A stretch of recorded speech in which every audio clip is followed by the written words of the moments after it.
Izuku estaba frente a la casa de los Bakugo, le temblaban las manos al tocar el timbre. Mala idea, ¿por qué le quitó la tarea al profesor de matemáticas? Claro que nadie me lo habría dicho si hubiera preguntado y... La puerta vibró y vio a Katsuki abriendo la puerta principal, allí de pie, pero sin nada en la mano. Joder, mintió para que viniera. ¿Pero por qué? Sus pasos eran pesados, le picaba el brazo y todo era tan ruidoso al caminar. Ya era hora, maldito nerd. ¿Por qué demonios has tardado tanto? ¿Qué te importa? Quiso decir, pero sus labios estaban apretados y ahora estaba frente a frente con Katsuki. No debería haber venido. El rubio se hizo a un lado y bajó la mirada para ver a Izuku con esos estúpidos y sucios zapatos rojos, y suspiró. ¿Qué demonios haces ahí parado? Adentro, ahora. Exigiendo mucho, ¿cachan? Izuku se desató los cordones, se quitó los zapatos y entró. El sonido de la puerta al cerrarse los sobresaltó, sus hombros se tensaron y, de repente, la cálida mano de Katsuki lo agarró con fuerza por la barbilla. Izuku lo sujetó por la muñeca. No puedo más. Katsuki giró la cara para mirarse la mejilla izquierda, y finalmente Izuku lo notó. ¿Qué te pasó en la maldita cara? Tenía una huella roja que casi le rodeaba la mejilla. Sus ojos se clavaron en el suelo al instante, la vergüenza lo dominaron, y no pudo responder, su mano soltó la muñeca de Katsuki. Bueno, no hables, pero voy a averiguar qué te pasa, dijo, metiéndose las manos en los bolsillos y caminando hacia la escalera, sin molestarse en llamar a la pelirroja, que se quedó allí parado. En menos de un minuto, regresó con los papeles. Aquí está la tarea, así que no mintió. Katsuki le hizo un gesto para que lo tomara, pero apartó la mano en el momento en que Izuku la alcanzó. ¿Dónde estabas hoy? En casa. ¿Dónde más podría estar? Respondió Izuku, frustrado. Solo quería acabar con esto de una vez. Llevas una semana sin venir a casa. Nos vamos a la escuela casi a la misma hora en que te veo salir del apartamento cuando me pongo los malditos zapatos. Y no te he visto por ahí desde el viernes. Izuku tragó saliva. Y sé con certeza que nadie se metió contigo esta semana porque sé con toda seguridad que yo no lo hice y has estado apareciendo con más moretones. Saltó para alcanzar los papeles, por cualquier medio que fuera para evitar la conversación, pero Katsuki le agarró el brazo donde se lastimó anoche y lo hizo gritar. Joder, suéltame el brazo, solo dame los papeles, ¿qué te importa? Katsuki se quedó mirando su manga, se le formaban manchas rojas y podría haber jurado que sintió vendas, así que se soltó, tiró los papeles a un lado y agarró el cuello de Izuku. ¿Qué coño te hace creer que puedes gritarme, que sabes dónde estás, idiota? Y para que quede claro, me importas un comino. Comillas. Izuku podía sentir su aliento caliente contra su cara, Katsuki le gritaba directamente a la cara y eso lo enojaba, como por instinto, agarró el cuello del rubio y le dio un cabezazo. Cuando sintió que el agarre de Katsuki se aflojaba, lo empujó y se agachó antes de que un gancho de derecha le golpeara aún más la cara. Previsible. Maldita rata. Katsuki se estaba tapando la nariz, Izuku vio sangre goteando por el suelo a través de los dedos del otro mientras agarraba los papeles y corría hacia la puerta mientras el rubio estaba distraído, pero justo cuando alcanzaba la manija, su capucha lo jaló hacia atrás, el movimiento lo ahogó. Oh, todavía no he terminado contigo, Deku. Quítame las manos de encima te juro por Dios. Cuando se giró para ver el rostro de Katsuki, con la nariz rota y los colmillos visibles con los ojos entrecerrados, Izuku le dio una patada en la pierna y le golpeó el tobillo, tirándolo de rodillas y haciéndole soltar la capucha. Ok, si pudiste defenderte todo este tiempo, ¿por qué aguantas la mierda que te damos en la escuela, No es asunto tuyo, gritó Izuku, volviendo a agarrar la manija de la puerta, pero no se atrevió a abrirla de par en par al bajarla. Katsuki estaba a punto de levantarse, pero Izuku habló como siempre lo hacía cuando se hacía el héroe. Quédate abajo. Fue una voz cortante, penetrante, incluso seguida de un frío. Y, gracias por la tarea. Izuku giró la cabeza y se puso los zapatos antes de cerrar la puerta y dejar a Katsuki atrás. El rubio se limpió la sangre que le salía de la nariz con la muñeca, mirando el desastre en su camiseta y el suelo. ¿Qué carajo acababa de pasar? Cuando Izuku llegó a la tienda, miró la variedad de cervezas, su visión se nublaba ocasionalmente pero negó con la cabeza, haciendo que sus rizos rebotaran de izquierda a derecha mientras tomaba el paquete de 6 que reconoció por el color de las latas y caminaba por los pasillos hasta que llegó a la caja registradora. El cajero siempre era el mismo a esa hora, conocía a Izuku. Y también sabía que las cervezas que compraba no eran para él. Izuku le había rogado la primera vez que hizo recados para su padre. Hola, chico. El cajero lo saludó con una sonrisa de disculpa. También necesita cigarrillos. Izuku pensó por un segundo. Su padre no le había pedido cigarrillos, pero vio el paquete vacío que el hombre tiró sobre la mesa de centro. Tal vez sería más indulgente con él si lo compraba. Así que Izuku asintió. Su padre le había dado un par de cientos de yenes extra. Contó el dinero mientras el hombre sacaba el paquete de cigarrillos que su padre siempre compraba cuando venía y lo revisaba todo.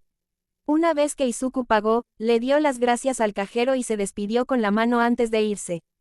Justo cuando estaba a punto de sacar las llaves del bolsillo, la puerta del ascensor se abrió y apareció su madre. Izuku. Su madre sonrió mientras corría hacia él y lo abrazaba por los hombros. Cariño, he estado muy preocupada. ¿Estás bien? Sus ojos se posaron en la bolsa de plástico en la mano de su hijo, te dejó volver a entrar. Izuku solo asintió y rompió el abrazo. ¿Recibiste mi nota?, preguntó, sonriendo para ocultar el dolor punzante en su brazo. Afortunadamente, su madre no se había dado cuenta debido a la oscuridad. Sí, cariño, gracias por el mochi, pero no hacía falta. Ojalá te hubiera visto. Estoy aquí ahora, mamá, y estoy bien, no te preocupes. La molesta voz en el fondo de su cabeza quería que le preguntara si Hisashi la había golpeado de nuevo, pero no tenía moretones en la cara y parecía estar bien. Por otra parte, mamá, Inko lo miró, esperando a que continuara. No te ha hecho daño mientras no estaba, ¿verdad? La pregunta era de esperarse, pero ella simplemente apartó la mirada. La voz de Izuku sonaba muy débil, pero era diferente. Había crecido tanto y ella no se había dado cuenta hasta que la protegió de su marido cuando dijo que la lastimaría. No, cariño, preocúpate por ti. Ahora entremos, tengo que preparar la cena. ¿Quieres algo?, preguntó mientras se quitaba los zapatos y veía a Izuku girar las llaves. La verdad es que no. Al entrar, Izuku dejó de hablar y se dirigió a la sala. Su padre seguía viendo las noticias, recostado en el sofá. Al ver a Izuku, le hizo un gesto para que se acercara, y así lo hizo. Tienes el que siempre tengo, ¿verdad? Izuku asintió y sacó el paquete de cigarrillos de la bolsa. Me di cuenta de que te quedaste sin cigarrillos, así que... Niño descarado, se rió el hombre y miró el encendedor en la mesa de café. Izuku lo entendió casi de inmediato, le entregó el encendedor y el paquete juntos. Ve a poner las cervezas en el refrigerador y regresa aquí. Izuku no entendía esto, pero aún así hizo lo que le decían. Cuando llegó a la cocina, su madre ya estaba allí y había empezado a limpiar el arroz. Estoy haciendo katsudon, tu favorito, sonrió. Oh, debería haber cerdo en el fondo del refrigerador, podrías ponerlo en la encimera, cariño. Y lo hizo. Regresó a la sala tal como le había dicho su padre. Al entrar, Hisashi estaba incorporado. El hombre palmeó el espacio vacío a su lado, con la mirada fija en el televisor. Izuku dudó, confundido, pero se sentó de todos modos. Sentía una opresión en el pecho. Hisashi sacó 2 cigarrillos y le entregó uno sin siquiera mirarlo. Izuku lo miró entre sus dedos temblorosos, inseguro, antes de que su padre le metiera el otro entre los labios y lo encendiera. El humo ascendía en volutas, difuminando las luces del techo. De repente, el encendedor estuvo frente a la cara de Izuku, tan cerca que lo hizo estremecer. Se inhala cuando la punta está encendida, murmuró Hisashi, retirando su propio cigarrillo para demostrarlo. Así, y luego se apaga. Izuku no estaba seguro de por qué su padre hacía esto, de por qué de repente, lo incluía. Aún así, presionó la punta esponjosa contra sus labios e inhaló como se muestra. La quemadura lo golpeó al instante. Tosió con fuerza, con el pecho encogido como si sus pulmones rechazaran el veneno. Su garganta gritó, con lágrimas picándole en los ojos. Pensó, a papá también le quemaba así la garganta. Con su don, podría ser posible. Una risa seca lo sacó de su letargo. Hisashi ni siquiera lo miraba, simplemente estaba recostado con una pierna cruzada, exhalando humo como si nada. Izuku se obligó a intentarlo de nuevo. Esta vez no tosió, pero el fuego interior seguía doliendo. Observó cómo la ceniza se pegaba peligrosamente al borde del cigarrillo de su padre. Hisashi también lo notó, dándole un golpecito en el cenicero del borde del sofá antes de dejarlo entre ellos. Cuando Izuku se inclinó para hacer lo mismo, su padre esbozó una pequeña sonrisa divertida. Fue fugaz, pero se le quedó grabada en el pecho. Su padre nunca lo miraba así. Normalmente era desdén, frialdad, incluso odio. Pero esta expresión, esta era diferente. Casi orgulloso. Parece que puedes hacer algo bien, dijo Hisashi. Termina eso, no desperdicies mi dinero y ve a ayudar a tu madre a preparar la cena, me muero de hambre.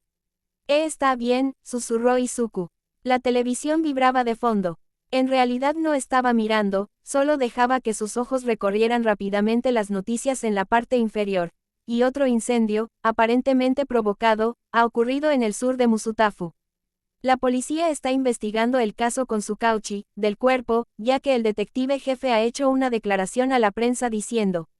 Izuku inhaló más tiempo esta vez, reteniendo la inhalación antes de dejar que el humo se filtrara lentamente. Sus dedos se cernieron sobre el cenicero, golpeando la punta igual que Hisashi.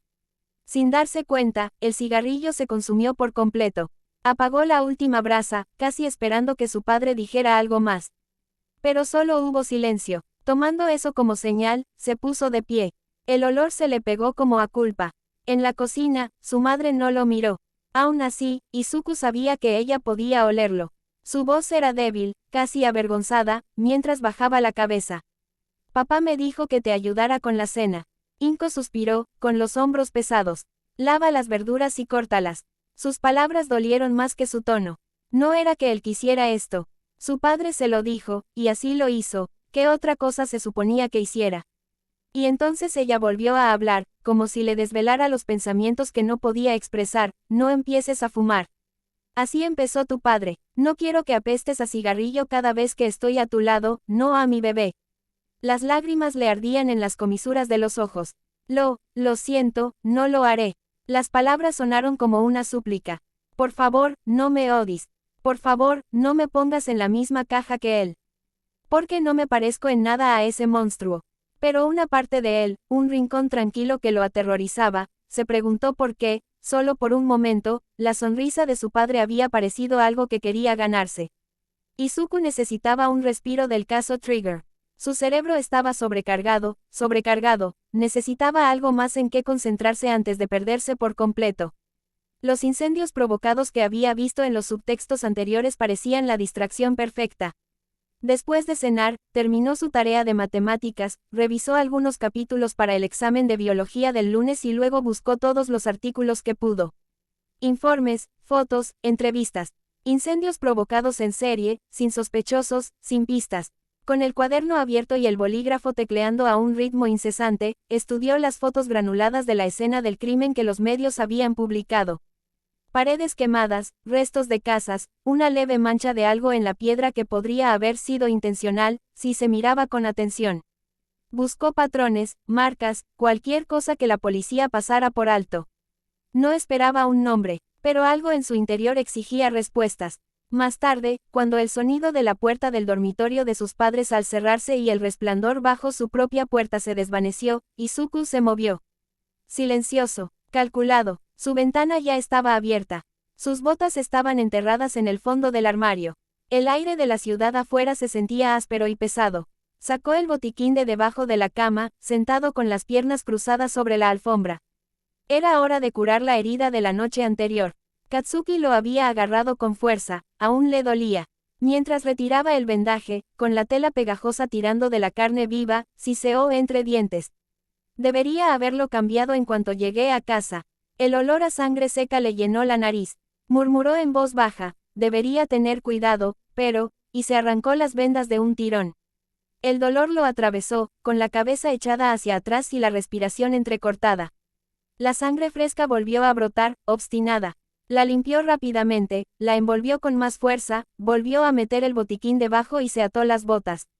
La escalera de incendios crujió levemente al salir, pero la noche se tragó el sonido por completo. Las calles estaban tranquilas, vacías como solo las 2 de la madrugada podían hacerlas. Las farolas parpadeaban, la luz se entrecortaba en manchas irregulares sobre el hormigón. Izuku sacó su teléfono, la pantalla rota captaba los reflejos apagados de los letreros de neón. Debería arreglar esto, pensó, aunque ya lo tenía garabateado en algún lugar del caos de sus notas mentales. Revisó los lugares marcados, y se congeló. Esa sensación, el vello de sus brazos erizado, un escalofrío recorriéndole la espalda. Alguien, observando. Atenuó la pantalla, inclinándola lo justo para captar el reflejo vidrioso de los escaparates que bordeaban la calle. Nada, sintió una opresión en el pecho. Miró a la izquierda, a los oscuros cristales de una tienda cerrada, nada más. Demasiado limpio, demasiado silencioso. Siguió avanzando, fingiendo no darse cuenta, con cada paso medido. Al ver una escalera oxidada atornillada al lateral de un almacén, no dudó. Subió, 2 peldaños a la vez, hasta que el tejado lo recibió con una sombra abierta. Con las gafas protectoras puestas y los pulmones en calma, corrió por los huecos entre los edificios, con cada salto más desesperado por dejar atrás esa presencia corrosiva. El quinto incendio provocado no estaba lejos, solo un par de cuadras más. Corrió, el viento le golpeaba la cara, con el cuchillo de Eraser, en una mano. La paranoia se le aferraba, royendo los límites de su concentración. No se detuvo hasta que el edificio quemado apareció ante él, envuelto en cinta de precaución y silencio. El aire olía ligeramente a ceniza incluso ahora. La cinta amarillo neón ondeaba débilmente con la brisa, y el plástico quebradizo raspaba la piedra rota. Buscó cámaras, ninguna. Bien, se agachó y entró en el cascarón vacío. Paredes ennegrecidas hasta los huesos. Vigas carbonizadas colgaban en ángulos extraños, extendiéndose como garras.